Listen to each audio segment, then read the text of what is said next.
지난 일곱 번째 강도 마지막에 한스킹이 재밌게 표현한 그 문장에 나오는 주교가 누구냐 기억 안 난다고 말씀했어요. 내가 확인했습니다. 그래서 그 새로 그요 여덟 번째 시작하기 전에요. 훗날 그는 훗날 독일의 한 큰 교구에 극히 속 좁은 주교로 출세할 때였다. 그분의 책을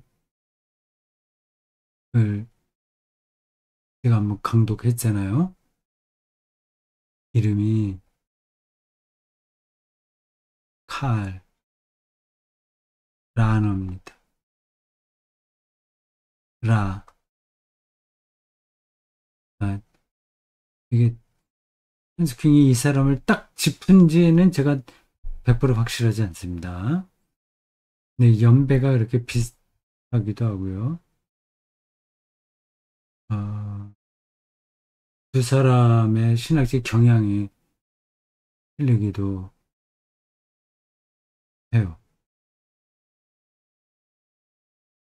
예, 근데 그게 정말 그런지 안 그런지는 잘 모르겠습니다. 여하튼 한스킹은 가톨릭 교회에서 정상적으로 엘리트 코스를 가게 되면 올라갈 수 있는 자리인 주교가 되지는 못했습니다. 가톨릭 교회가 원하는 그 방법대로 갈 수 없었으니까 말이죠. 모범생이 아니었다. 22쪽 밑에서 다섯 줄입니다. 지적 차원에서는 모든 것이 나에게 수정처럼 투명하게 여겨졌으나 실존적 차원에서는 억지로 몰아내려 애써야 하는 불확실성이 계속 남아 있었다. 그게 뭘까요? 그 불확실성은 신학 과정 첫 학기 동안에도 끈질기게 나에게 치근댔고 모든 것이 궁극적으로 자명하며 사정, 아유 어려운 단어가 나오네. 사정, 조사에서 정한다는 건가? 사정, 증명 가능하다는 것을 의심하게 만들었다. 지적으로는 다 투명한데 실존적으로는 불확실성이 있다. 우리 인간의 삶이 그런 거죠. 어, 우리가 어떻게 살아야 되는데 어떤 우리가 알고 있는 거는 분명하잖아요. 근데 그대로 못 살잖아요. 실존적으로는 그게 잘 안 되잖아요. 불확실한 거죠. 정말로 모든 것이 그렇게 자명하며 그래도 그래서 내 삶도 의미가 있다는 것인가?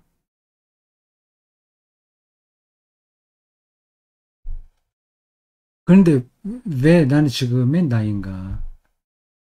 근본적인 것에 대한 질문하는 거죠.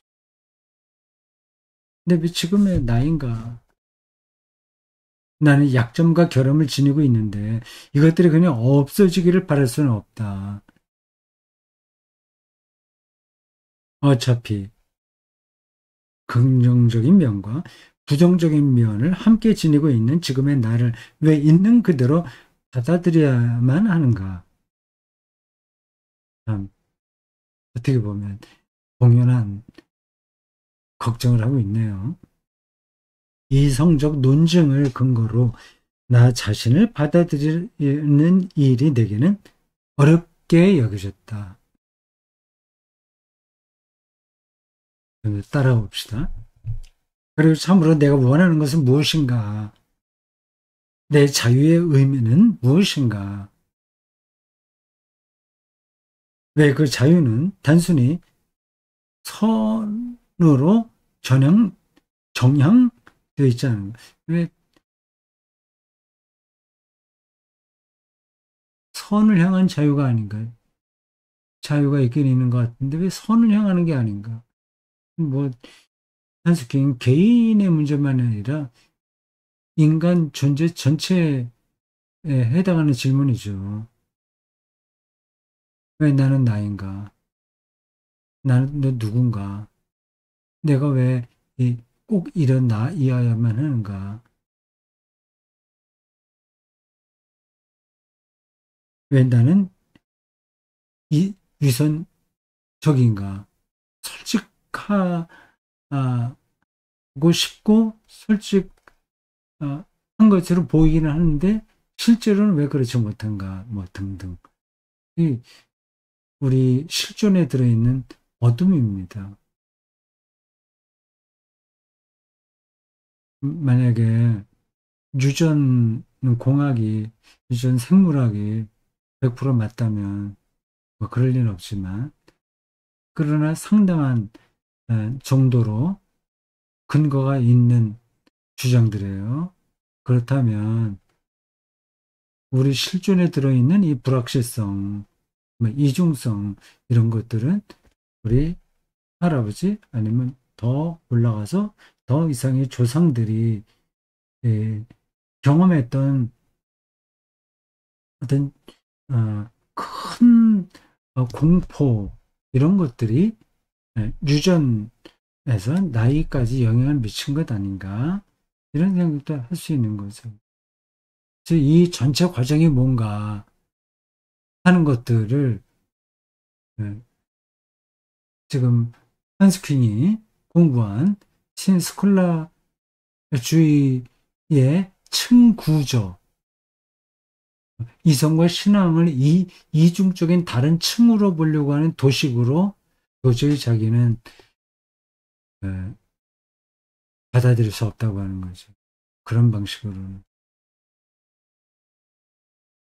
나를 어, 죄쳐대는 것은 무엇이게 이게 무슨 말이야? 아, 이거 번역을 왜 이렇게 또 왜 죄는 가능한가? 실패와 과오 그리고 죄의 가능성은 인간이 또한 스스로 양심의 가책을 면하기를 원하도록 만드시는 그분에게 결국 소급되는 게 아닌가? 모든 죄의 근원이 결국은 그분에게 있는 거 아닌가? 뭐 이런 질문을 하는 거죠. 많은 실존주의 철학자들도 그렇게 질문할 거요. 반 그리스도교 철학자들 당연히 그렇게 할 거요. 나는 극히 이율 배반적인 자유를 순전히 이성적 통찰을 근거로 긍정하는 일 역시 나에게는 불가능하게 여겨졌다. 이런 의문과 압박 앞에서 또한 일상적인 체계적 양심 성찰 앞에서 나는 토마스 아퀴나스, 토마스 아퀴나스의 형이상학, 토마스 아퀴나스 형이상학의 형이상학은 이것 그냥 철학이라고 생각하면 됩니다. 형이상학.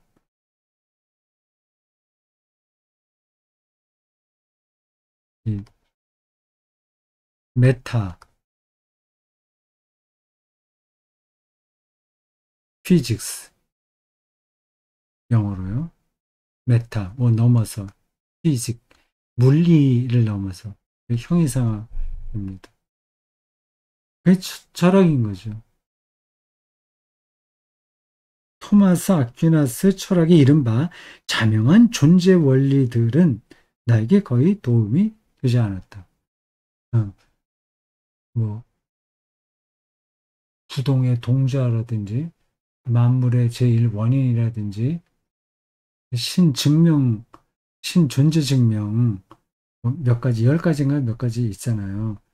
근데 그게 아퀴나스에게는 몰라도 그들의 형이상학으로는 모를지 몰라도 한스킹에게는 그게 별로 도움이 되지 않았다는 겁니다. 존재는 존재이지 비존재가 아니라고? 정말로 존재는 비존재가 아닌가? 이 말이 이상하죠. 이제 철학에서는 이제 그렇게도 얘기하는 겁니다. 정말로 존재는 비존재가 아닌가. 자인.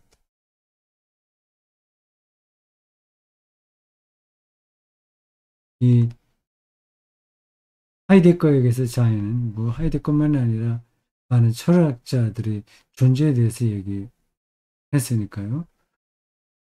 이 존재는 어, 그 노자와 장자에게 도와 같은 겁니다. 도가 더 비상도 할 때 그 도요.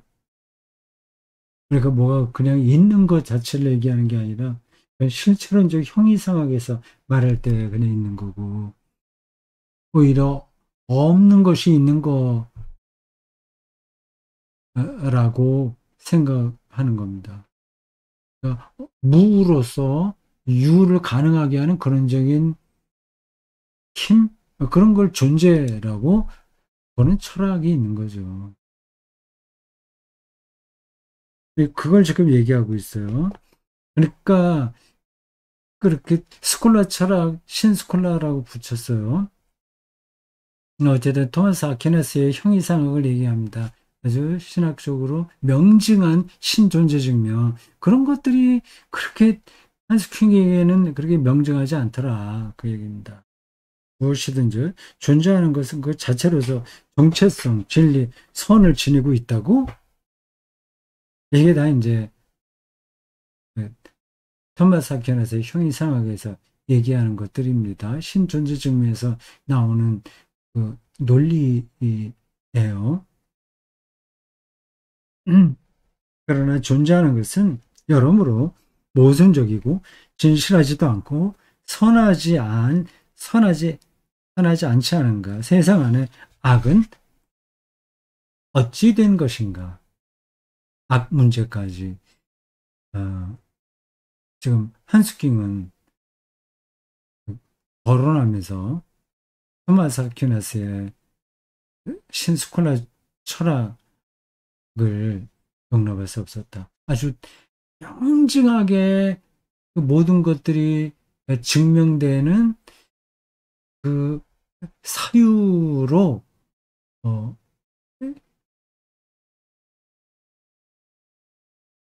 자기는 이 세계를 설명할 수 없었다. 그 얘기입니다.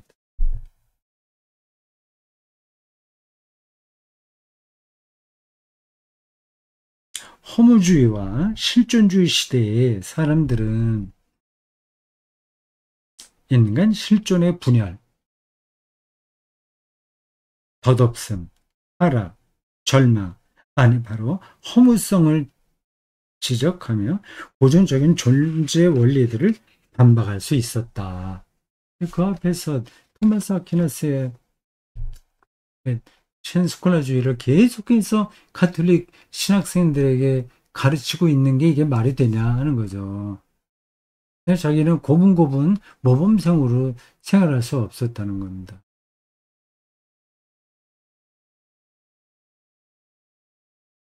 장볼 사르트르는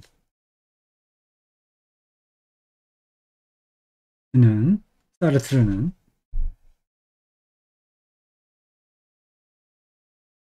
제가 그분의 책 짧은 거 읽은 기억이 나네요.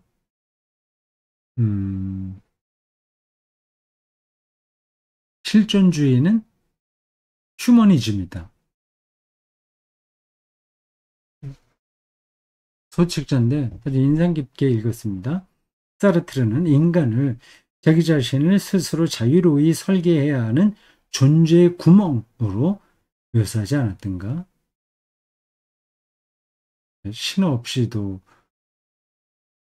그 가능한 사유인 거죠. 그리고 니체는 마땅히 진실하고 선해야 한다는 존재하는 모든 것에 대한 이렇게 모든 형이상학에 대한 의심, 불신, 의혹을 집요하게 표명하지 않았던가? 이런 것에 대해서 과연 스콜라 철학에 대답할 수 있느냐 하는 겁니다.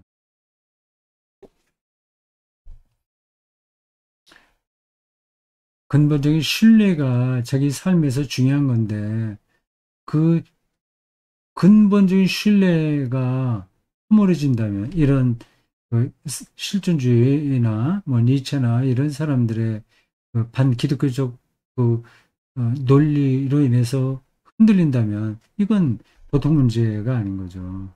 그걸 한스킹이 심각하게 생각하는 겁니다. 어떻게 뭐 이야기들이 좀 어렵나요? 너무 지금 그 한스킹의 젊은 시절 신학생 30대 전후일 거예요. 그 자기의 정신적이고 영적인 그런 혼란한 상태를 설명하고 있는 거예요. 제가 설명을 잘하고 있는지 모르겠습니다. 다 들어오지 않아도 괜찮아요. 예, 예. 결국 한스킹은 평생 동안 신학자로 살았잖아요. 그리고 보통 신학자가 아니라 세계의 손가락에 꼽을 수 있는 신학자로 살았잖아요. 신학자일 뿐만 아니라 인문학자로서도 아주 뛰어난 사람이잖아요. 이- 이- 저희가 이제 80살 넘어서 아주 진솔한 마음으로 내가 글라우벤, 믿고 있는 바가 무언가를 유언을 작성하듯이 토로하고 있는 겁니다. 역시 학자니까 그 배경에는 이런저런 세계, 주로 이제 서구 사상이죠. 거기 어, 그 철학과 그과 연관된 여러 학문들이 배경으로 나올 수밖에 없는 겁니다. 그 배경에 대한 아, 오리엔테이션이 있는 분들은 이런 걸 따라가기가 어렵지 않은데 전혀 없는 분들은 아, 좀, 멀리 너무 먼 이야기 같다 이렇게 느낄 수 있습니다. 기다려 보세요. 네, 천천히 하다 보면 조금 좀 감이 잡힐 겁니다. 네, 이 사람이 단순히 신학자로서만이 아니라 인문학자로서도 상당한 영향을 끼쳤다고 지금 방금 말씀드렸고요. 이전 강독에서도 비슷한 얘기를 했습니다. 그분의 책을 몇 권 제가 시간 되는 대로 소개하겠다고 했는데 지금 말하다 보니까 생각이 나서 보여드립니다. 문학과 종교예요. 문학과 종교. 이게 발터 옌스와 한스킹이 같이 쓴 겁니다. 발터 옌스도 아주 유명한 동문학자인가 무슨 학자인가 그래요. 그래서 그 한 사람은 문학 전문가이고 또 한 사람은 신학 전문가로서 그 기독교적인 그 주제로 쓴 책을 서로 이렇게 해설한 겁니다. 예를 들자면 여기 뭐 파스칼의 팡세, 그리피우스의 시위, 레싱의 현자나단, 필더린의 찬가, 노발리스의 뭐 등등등, 도스토옙스키의 카라마조파의 형제들까지 뭐 케르케고르의 그리스도교 훈련도 나오고요. 그걸 같이 썼어요. 그 책을 두 사람이 하나는 문학가하고 하나는 문학 교수고 한 사람은 신학 교수인데 근데 시각이 다를 수 있잖아요. 근데 그거를 같이 쓴 겁니다. 첫 번에 나온 게 파스칼의 팡스예요. 그걸 한스킹도 썼고 발트 인스도 쓰고 했어요. 한 사람이 쓰고 그것에 대한 해설을 더 한 건지 아니면 각자 따로 쓴 건지 제가 아주 옛날에 읽어서 기억이 안 나는데 어쨌든 기독교를 주제로 한 유럽의 대표적 문학 시와 저서 소설을 이제 이렇게 일반 문학 전공 교수와 함께 한스퀸이 썼다는 거 아닙니까? 이게 웬만한 자신감이 없으면 이렇게 못해요.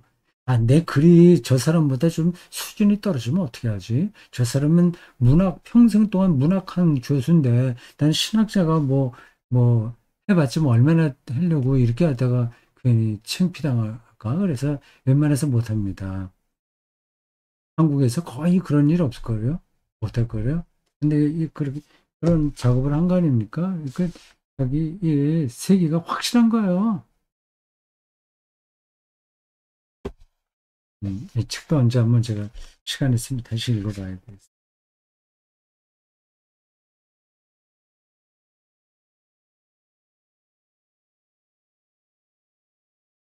삶의 위기들 소제목이 그냥 따라옵니다. 24쪽이에요.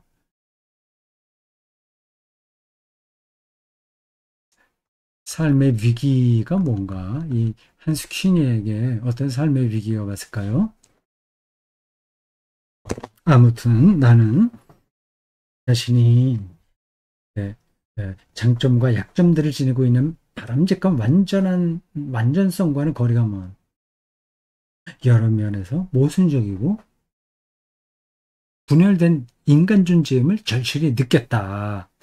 자기 자신에 대해서.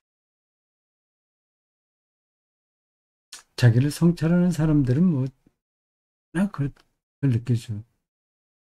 이 정도면 괜찮지 하는 거는 아직 자기 성찰이 깊지 않은 겁니다.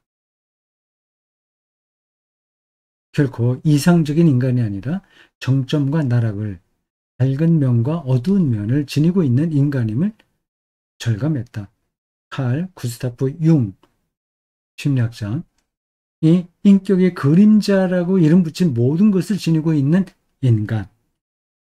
그런데 그것들을 어떻게든 손보아 새로 단장하는 대신 노상, 그저 좀 밀어내거나 억지로 몰아내거나 누르기나 하는 인간임을 생생히 느꼈다. 완전히 새로워지지 못하고 조금 더 교양이 있어지거나 조금 덜 난폭해지는 정도로 머물고 있는 인간임을 느꼈다는 거겠죠.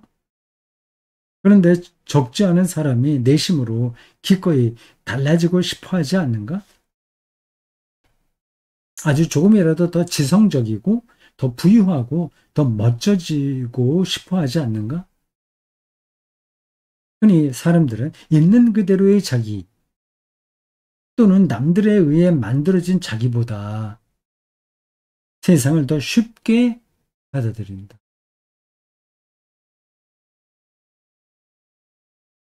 단순한 것이 언제나 가장 어려운 것이다라는 구절을 융의 그래서 읽었다. 구스타프 융이요. 아주 유명한 심리학자입니다. 융. 또 인용합니다. 사실은 단순히 존재하는 것이 바로 최고의 비결이며 그래서 자기 자신을 받아들이는 것이 도덕적 문제 해결의 요체요 총체적 세계관의 핵심이다. 융의 책 정신요법과 3억의 관계 1932년에 나온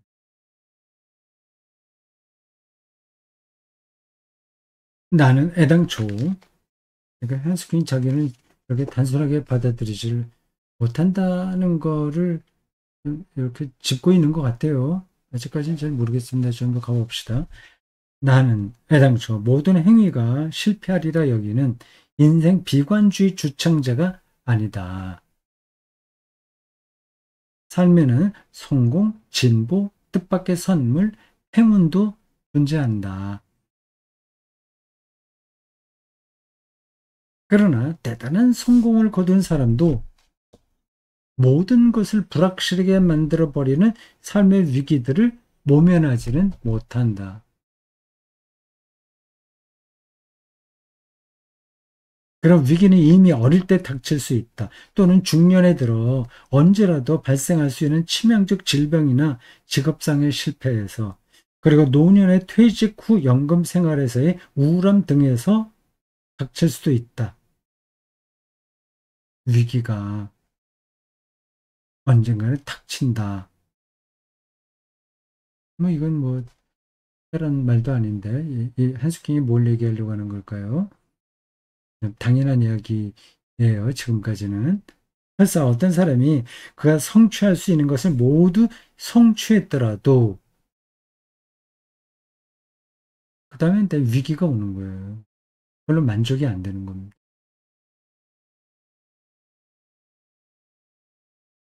그런데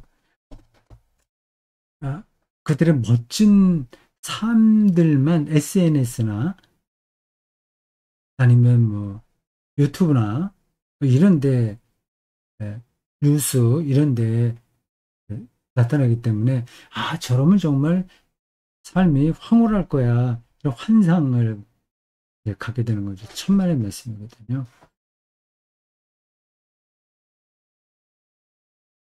그렇게 내가 학창 시절 느꼈던 것이 10년 후 한 가톨릭 신학자의 책에 실로 정확하게 표현되어 있는 것을 발견했다. 그는 나보다 거의 10년 먼저 튜빙겐 대학교에서, 그런 나와 마찬가지로 신학부 밖에서 강의를 한 로마노 과르티니였는데, 이건 뭐 처음에는 한스킹도 신학부에서 강의했잖아요. 잘린 다음에 교황청에서 신부 박탈당한 다음에 신학부, 가톨릭 신학부를 벗어나서 강의했어요. 로마노 과르디니, 유명한 철학자죠. 나 자신 받아들이기라는 책이 내가 그 대학교 교수로 초빙된 1960년에 출간되었다. 과제는 아주 힘겨워질 수 있다. 사람은 단순히 자기가 자신이어야 한다는데 대한 반발이 존재한다. 도대체 내가 왜 그래야 하는가? 대관절 내가 그것을 바라기나 했단 말인가? 사람이 그냥 자기 자신으로 존재한다는 것을 터무니없다고들 느낀다. 난 좀 더 잘났어야 되는데 뭐 그런 생각일까요? 그렇게 하면 과연 나에게 무슨 이익이 있는가? 나는 내가 지겹다. 내가 역겹다. 나 자신을 더는 참을 수 없다. 나 자신에게 속았다. 내 속에 은폐되어 있다고 느낀다. 나는 고작 이 꼴이지만 이 이상이 되고 싶다. 내 재능은 기껏 이 정도지만 더 크고 더 빛나는 재능을 지니고 싶다. 나는 노상, 지금 인용하는 겁니다. 책 내용으로요. 나는 노상 이 꼴일 수밖에 없다. 번번이 똑같은 한계들에 부닥친다. 늘 똑같은 잘못을 저지르고 똑같은 실패를 맛본다. 이 모든 것으로부터 끝없는 지겨움이 생겨날 수 있다. 무서운 구원태 말이다. 네, 잘 나가는 스타들, 뭐 국회의원들, 판사, CEO들 마찬가지입니다. 위험이 따르고 실질적인 위험도 따르고요. 결국 높아지려는 욕망 안에서 살고, 그런 것들이 이루어진다고 하더라도 또 권태로움에서 벗어나지 못합니다. 그런즉 이제 인용한 건 끝났어요. 과르디니의 책 끝났어요. 그런즉 이제 이것이 나의 중대한 물음이다. 나는 어떻게 불합리성에 떨어지지 않으면서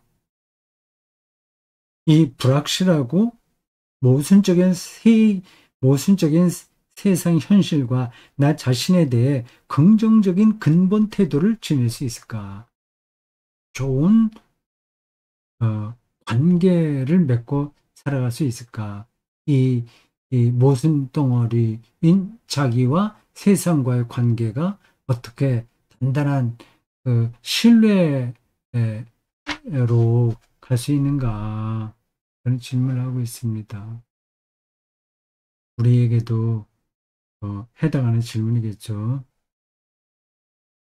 자, 오늘 여기까지 하겠습니다.